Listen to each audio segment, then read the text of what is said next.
ഇന്ന് നമുക്ക് creamy roasted chicken kurma എങ്ങനെയാണ് ഉണ്ടാക്കുന്നത് നോക്കാം. അതിനുവേണ്ടി ഞാൻ 1 kg ചിക്കൻ കഴുകി വൃത്തിയാക്കി എടുത്ത് വെച്ചിട്ടുണ്ട്.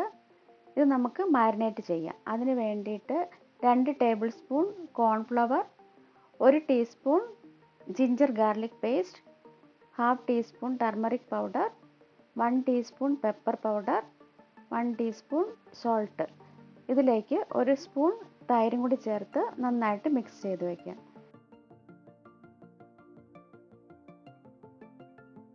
ഇത് 30 മിനിറ്റ്സ് ആകുന്നത് വരെ മാറ്റി വയ്ക്കുക.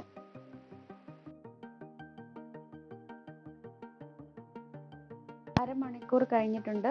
ഇനി നമുക്കിതൊന്ന് ഫ്രൈ ചെയ്തെടുക്കാം.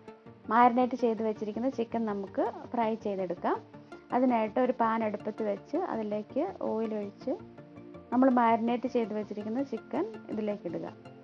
ഒരു 8-10 മിനിറ്റ് കഴിയുമ്പോഴത്തേക്കും ഇത് നന്നായിട്ട് ഫ്രൈ ചെയ്ത് വരും. ഈ സമയം കൊണ്ട് നമുക്ക് ഇതിനാവശ്യമുള്ള ഗ്രേവി തയ്യാറാക്കാം. ഒരു പാൻ അടുപ്പത്ത് വെച്ച് എണ്ണ ഒഴിക്കുക. അതിലേക്ക് കുറച്ച് കടുകിടുക. ഞാനൊരു 4 മീഡിയം സൈസ് സവാള ചെറുതായിട്ട് അരിഞ്ഞെടുത്ത് വെച്ചിട്ടുണ്ട്. അത് ഇതിലേക്ക് ആഡ് ചെയ്യുന്നു. ഇതിലേക്ക് 1/2 ടീസ്പൂൺ ഉപ്പിട്ട് നന്നായിട്ട് ഇളക്കുന്നു.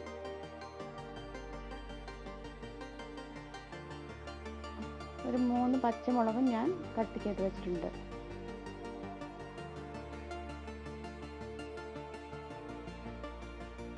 ഒരു 2 മിനിറ്റ്സ് ഇത് അടച്ച് വയ്ക്കുക.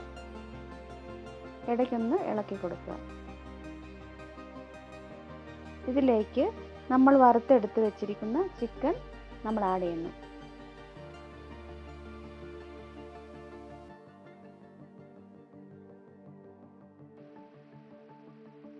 ചെറുതായിട്ടൊന്ന് ഇളക്കി കൊടുക്കുക. കുറച്ച് കറിവേപ്പില ഇട്ടിട്ട് നന്നായിട്ട് ഇളക്കുക. ഒരു തക്കാളിക്ക് ഞാനിവിടെ മീഡിയം സൈസിൽ കട്ട് ചെയ്ത് വെച്ചിട്ടുണ്ട്. അതും കൂടി ഇട്ട് നന്നായിട്ട് ഇളക്കി അടച്ച് വയ്ക്കുന്നു.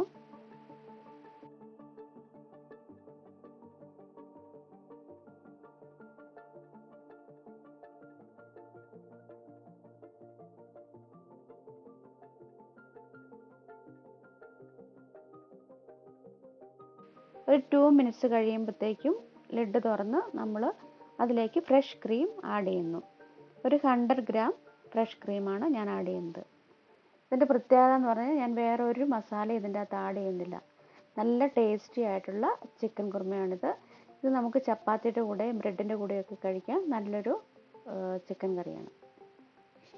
ക്രീം ഒഴിച്ച് കഴിഞ്ഞിട്ട് നന്നായിട്ടൊന്ന് മിക്സ് ചെയ്യുക. ഒരു 2 മിനിറ്റ് അടുപ്പത്ത് വയ്ക്കുക.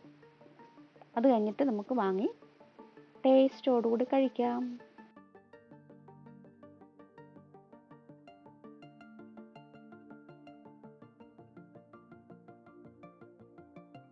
നമ്മുടെ ക്രീമി റോസ്റ്റഡ് ചിക്കൻ കുറുമ ഇവിടെ റെഡിയാണ്. എല്ലാവരും ഒന്ന് ട്രൈ ചെയ്ത് നോക്കുക. ഫീഡ്ബാക്ക്സ് കമൻറ്റ് ബോക്സിൽ അയച്ചു തരിക. Bye bye. Thank you.